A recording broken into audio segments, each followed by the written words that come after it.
Welcome all hunters, anglers, trappers, and shooters to the only fish and wildlife conservation podcast that goes behind the scenes of the business of conservation, the Connecting with Conservation podcast. Our podcast is hosted by John Gassett from the Wildlife Management Institute and Jim Cucaruto of the Outdoor Stewards of Conservation Foundation. John and Jim will talk with experts from all sectors of the conservation arena about their passion for conserving the great outdoors. So please welcome our hosts of the Connecting with Conservation podcast, John and Jim. Welcome to another episode of Connecting with Conservation, the only podcast that goes behind the scenes to look at the business of conservation in the United States. I'm your co-host, John Gassett, Wildlife Management Institute, and I'm here with my fellow co-host, Jim Cucaruto from Outdoor Stewards of Conservation Foundation. How you doing today, Jim? Doing good. We've been recording a lot of episodes lately and always learn something new. And, typically we've talked to people that we know, but today we got a guest on that we're talking to for the first time. So we're definitely going to learn a lot because we don't know much about our guest and learned about his company as a customer and just through the grapevine, but looking forward to hearing more. So Scott Volquartsen from Volquartsen Firearms is with us today. And Scott, why don't you tell us a little bit about yourself and then we'll get into the business. Sounds good. Well, thank you guys for having me. Yeah, we are a second generation company. My father started it. And then in 2005, my brother and I took over and we've been running it for the last 20 years, but we're still very much family owned and operated. So we're still doing what Dad kind of led us down the path of, but just doing it in a different way because obviously the industry's changed, the world has changed, marketing's changed, everything, but a lot of the principles he taught us is still what we utilize today. So it's an industry that I love and have a lot of fun in. Yes, sounds like you grew up around firearms. So were you outdoors a lot, hunting and fishing, shooting? I don't have a lot of patience for fishing, so I can't. I'll just be honest. But yes, we grew up, and that's how my dad got into firearms. He was an avid hunter, but he didn't have the income or the means to upgrade the equipment he was using. So he had to start learning how to do it by himself, and it just kind of grew from there. But yes, so being in Iowa, we grew up a lot of whitetail deer hunting, pheasant hunting. It seemed like that was always something I always wanted to go do with Dad. It was he was so busy running the business, that was kind of the one opportunity we got to be together. It was still part of the business too, though, because you got to go test new products and new designs. And yeah, and it was his outlet as well because he was a one-man shop, so he spent a lot of time in the shop. So that was his opportunity to get outdoors and just enjoy, what he loved and what kind of got him into the business to start with. Very cool. So, just like Connecting with Conservation podcasts, we found a niche among the million other podcasts out there to talk about a specific thing about the positive contributions the industry and the agencies bring to society. Volquartsen has a pretty cool niche too with your product line. So talk about, your specific, niche that you're working on.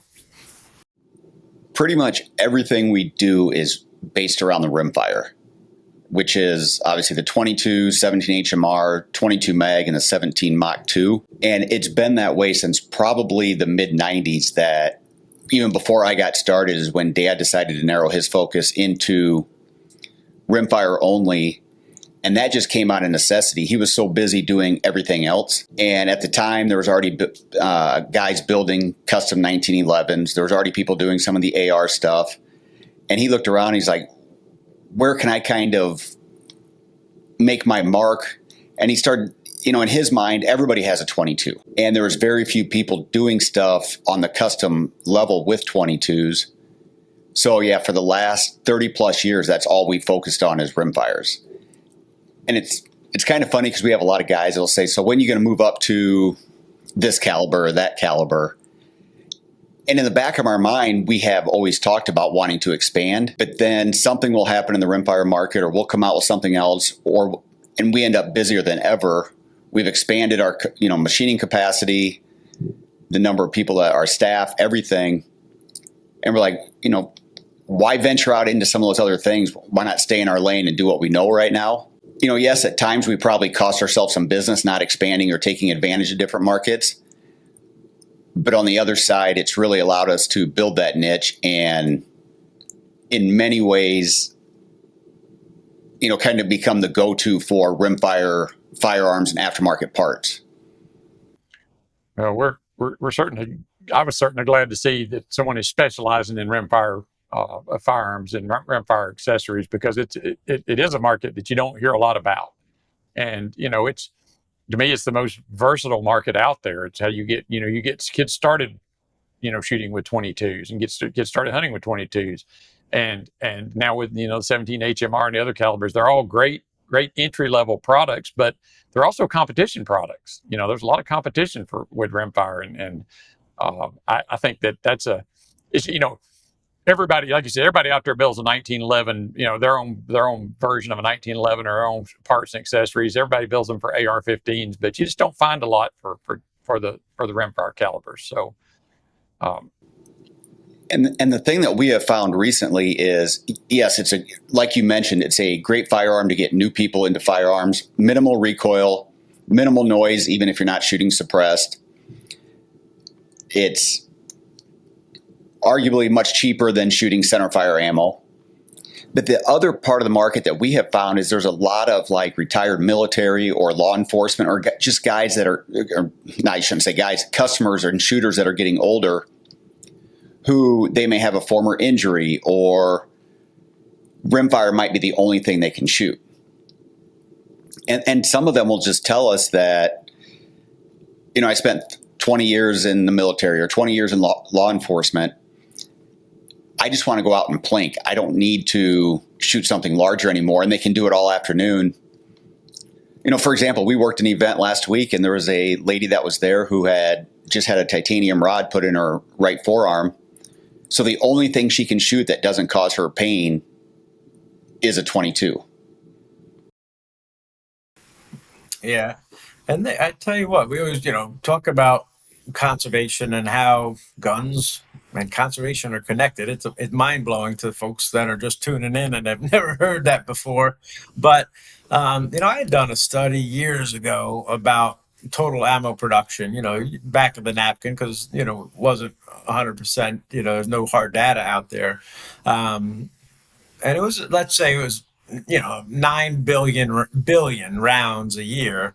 And it was a third rimfire, a third centerfire, and a third shot shell ballpark.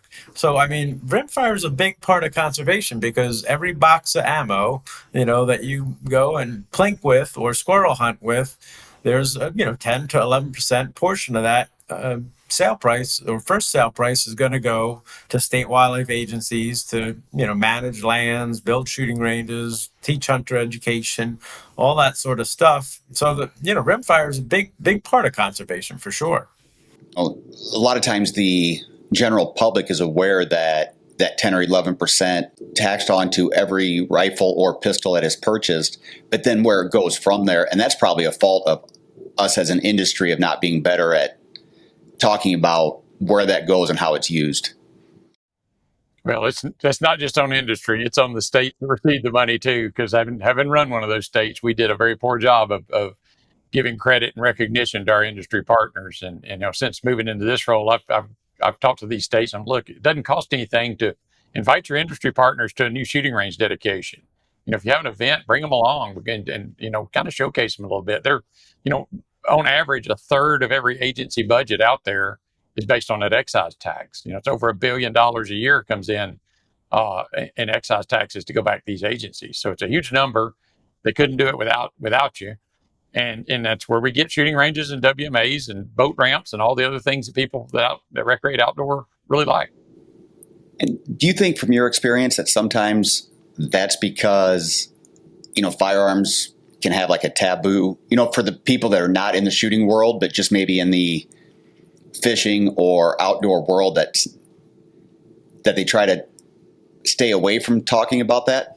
I think that's a recent phenomenon. We've gone from, 40, 50 years ago where every high school class or high school in Kentucky, at least, had a hunter education program, and they had 22s and 20 gauge shotguns that they would shoot. And they, they were very comfortable with them. And we've sort of evolved away from that as a society. But the other bigger challenge, I think, has been that until probably the last 20 years, state agencies didn't feel the need to go market for new customers. People that wanted to hunt and fish just showed up and bought licenses and they went and did that. Now, now there's so many different organized sports out there, for example, for your kids to play that, between soccer and football and hockey and all that, it takes up all the time. And agencies are sort of getting left in the dust, not marketing for that recreational time space that people have. So I think it's a combination of both. Yeah. And I think that's where some of the scholastic school programs are so good, bringing, for the kids that, the kids are playing, the normal, in vogue sport, whatever you want to call them, the regular sports, but then also those kids that aren't interested in, football, basketball, baseball, soccer, whatever it might be. And I know some of the area schools around here have actually started the high schools will now provide school letters or athletic letters for, some of the kids that are competing. Yeah, and I think shotgun sports, youth shotgun sports, high school shotgun sports, especially Minnesota, Iowa, the Midwest there, is the fastest growing sport. And in high school, it's pretty crazy. So that's great. But you're exactly right. And that's why we started connecting with Conservation Podcast, is to talk about these things to make it more acceptable, because right now there's only one side of the story out there, and we need to generate more good press on, funding conservation, cleaning up the environments, feeding ourselves and our friends and family, just so much good that we do. We just got to tell those stories. But it's not easy, right? So let's say, for example, your dad grew up and started a company selling vacuum cleaners. He doesn't have to pay an extra 10 to 11% on his profits, but that's exactly what you guys are doing. At a small to mid-sized company, when you have to write an extra check, you still pay all your other fees. But talk about not maybe the hardships, but the reality is you're paying more than most other companies, and you're just going to support conservation. So we think you deserve credit for that. Yeah. And it is a substantial amount of money that you have to look at, when you're doing your pricing, whether you're talking 10 or 11% based on whether it's a pistol or rifle, that, it's definitely a substantial amount of money and a check that you have to write. It varies on period based on the amount of your liability, so it can't be over. I'm glad it's not being overlooked because, I don't know I looked it up a couple years ago. I don't know the number offhand of how much money is generated from the firearms industry. I know just what we pay, and we're a small company, so I can't imagine, these larger companies that are, the SIGs, the Ruger, Smith & Wesson, all them, the liability and the amount that they're contributing to that conservation effort.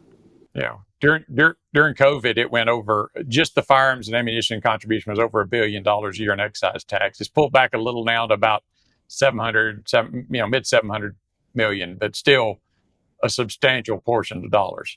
Yeah.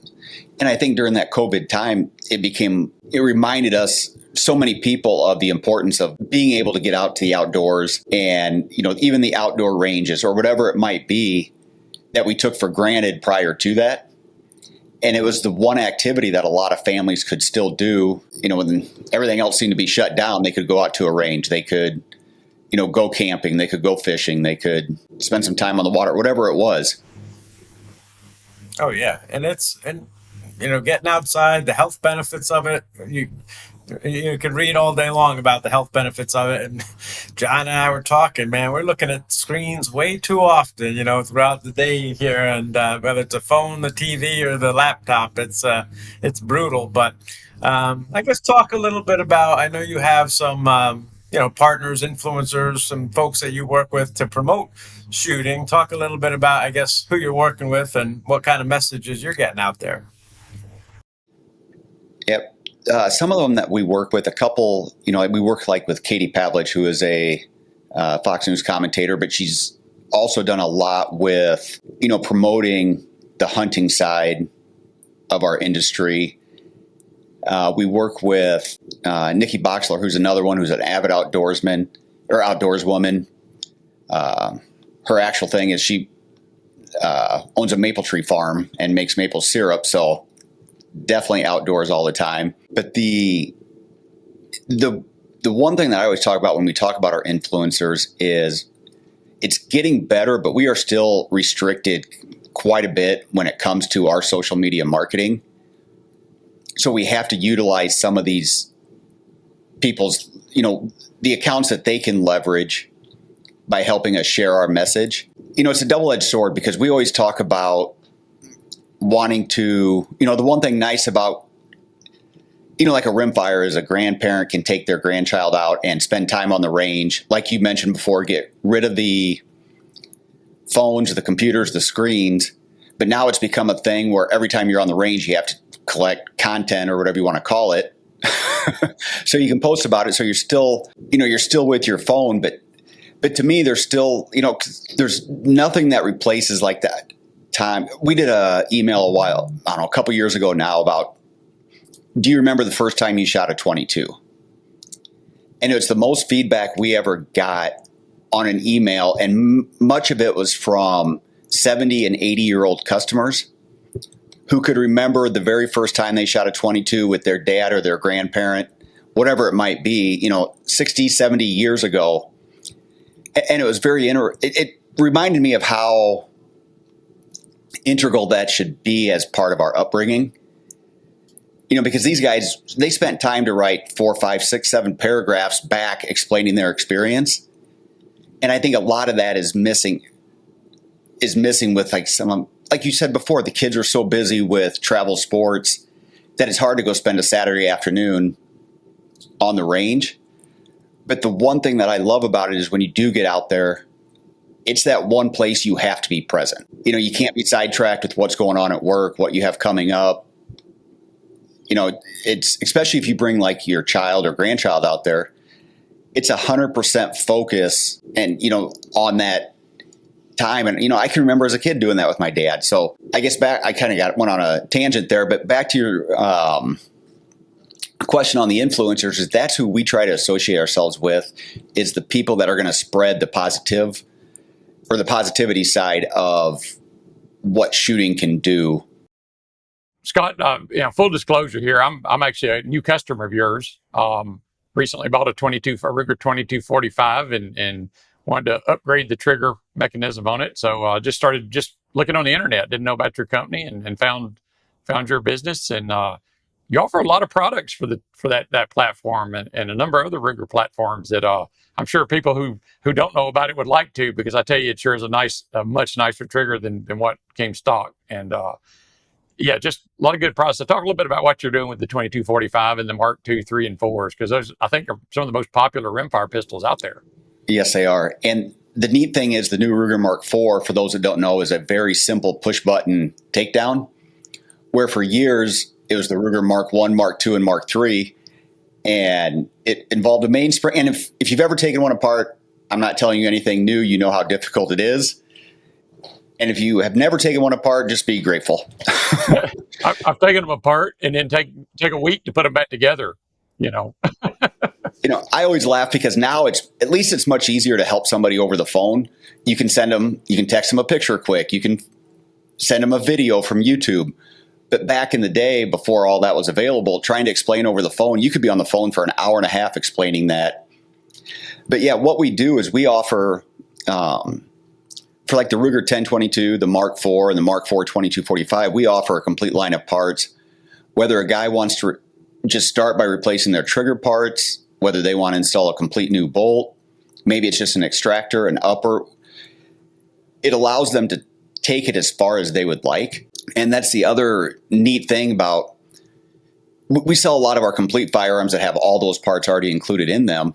But the neat thing about buying those parts is, once again, we have a lot of customers that they'll do that with their son, grandson, granddaughter, whatever it might be, and they'll build it up over time. So like in your case, you start out with the trigger kit, and then once they have that trigger pull, and especially if they're training somebody and their skill level starts to progress, Then they might say, okay, now I want to replace the barrel. But it's one of those things that can be done over time, and it allows them to learn the inside of their firearm. We always thought, like when we started getting into the 10/22 market, that eventually it would become a saturated market. Because at the time, it was just us and Clark Custom out of Louisiana that was doing parts for it. And now there's a good number of companies offering 10/22 parts, but it seems like that market's just continuing to grow, which is crazy. Right. Well, it is. I mean, it's your entry level, but it's also, once you own as many guns as, probably the three of us do, you want to have that uniqueness. They're works of art. I mean, you can afford a little bit something nicer. So, I mean, you've got some beautiful guns, and maybe John will show some B-roll screenshots of the firearm he just kind of upgraded and made me jealous on what he's got and some of the beautiful products that you guys have too. It's interesting sometimes too, because guys will say, who's going to spend, because I'll be up front, our rifles and pistols they're not the cheapest firearms on the market. And somebody will say, who's going to spend $1,500 on a 22? To which my reply will be, which gun are you going to shoot the most? And a lot of times it's the 22. They'll put more rounds through that than anything else. And, they've got a reputation, the 22, of being difficult to operate getting it difficult to cycle reliably and everything that way. So that's kind of been our challenge, and something we've taken on is we want it to cycle like anything else. We want to overcome that stereotype. And then even to the point now that everybody's shooting suppressed, or a lot of people are shooting suppressed, we're gearing our stuff towards that. And we'll do events where it's interesting. We don't even lubricate our firearms before we typically do an event because of the finishes we use.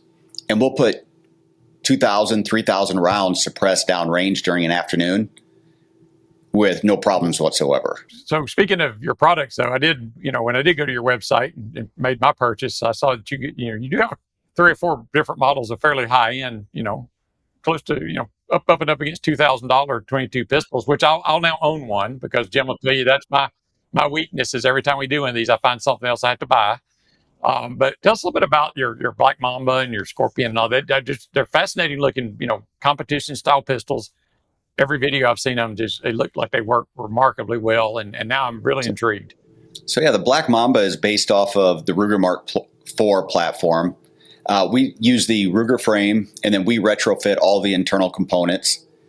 And then the upper is actually our lightweight upper that we use with a machined hard anodized aluminum shroud. So it's a very lightweight pistol. But the big thing is, most people that pick it up, when they like it, balances so well. It looks heavier than it is by the sort of the square contour on the upper, but it balances very well. And then we got our start in doing rimfire accuracy was Dad's big thing. So that's something we still try to achieve with everything we do.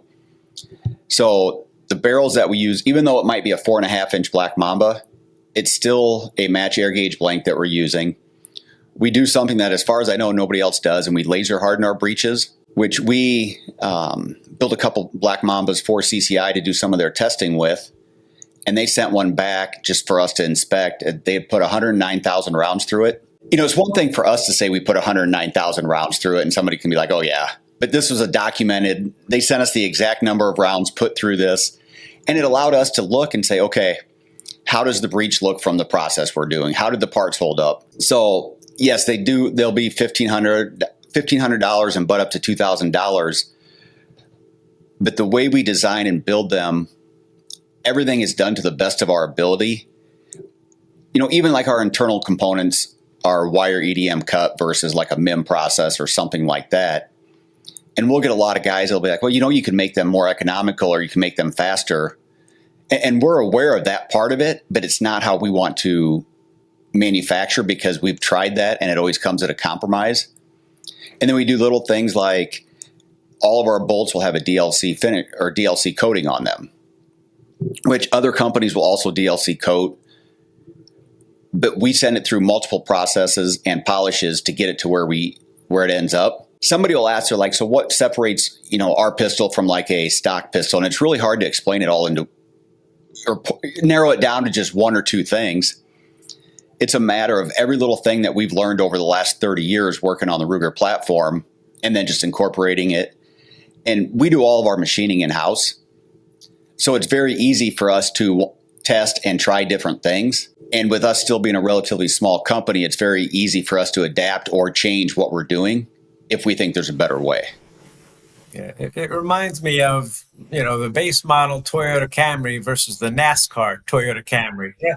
They're both Toyota Camrys, but there's a big difference right between the two of them. So definitely love what you're doing, taking the time to come on here. We want to thank you for continuing to write, those checks to help conservation and participation in range development. Well, at least it's one tax that we pay that we know is going to a good cause.